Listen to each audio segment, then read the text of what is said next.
প্রশাসন এখনো এই হাতে চুরি পরে বসে আছে।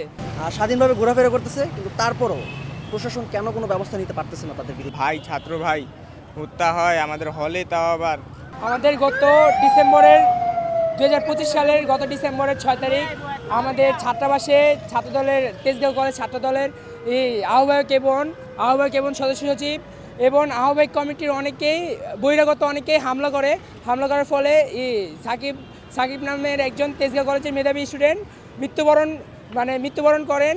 তাকে স্পষ্টভাবে খুন করা হয়েছে, সিসিটিভি ফুটেজে দেখা গিয়েছে। তাদেরকে প্রশাসন ধরে নাই, প্রশাসন এখনও এই হাতে চুরি পরে বসে আছে। এই কারণে আজকে আমরা আবার আন্দোলনের ডাক দিয়েছি। আমি মনে করি যে তাদের গাফিলতি আছে, না হলে সব প্রমাণ থাকা সত্ত্বেও তারা কেন আসামিদের ধরতে পারতেছে না?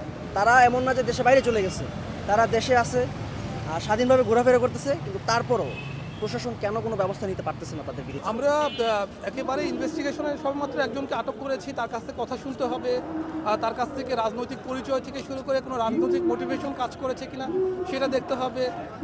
আমরা কিন্তু এক বাক্যে এই মুহূর্তে আমাদের কথাটা বলাটা সমীচীন হবে না। তবে যে ভিকটিম যে ছিল সাকিব, সে কিন্তু ছাত্র দলের কিছু লোকজনের সাথে কিন্তু তার উঠা বসা ছিল।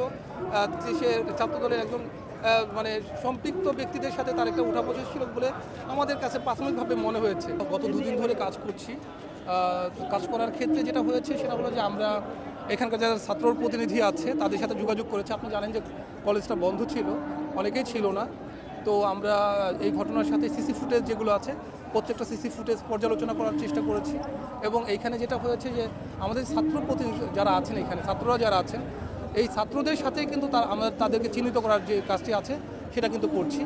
আর সাথে হচ্ছে যে পূর্বতন যে সকল আয়ু ছিল তাদের সাথে কথা বলেছি যে তারা কোন পর্যায় পর্যন্ত নিয়ে যেতে পেরেছিল।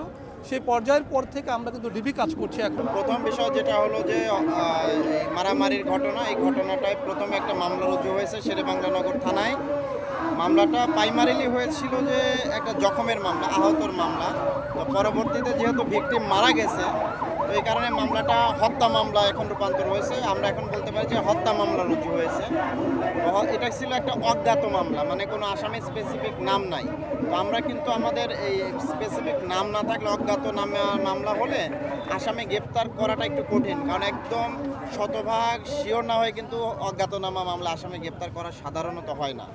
ইতিমধ্যে আমরা 2 জন আসামিকে গ্রেপ্তার করা হয়েছে এবং মামলার গুরুত্ব বিবেচনায় করে ছাত্রদের একটা দাবি দেওয়া ছিল যে খুব গুরুত্বের সাথে বিবেচনা করা, এই জন্য ডিবিতে মামলাটা হস্তান্তর করা হয়েছে।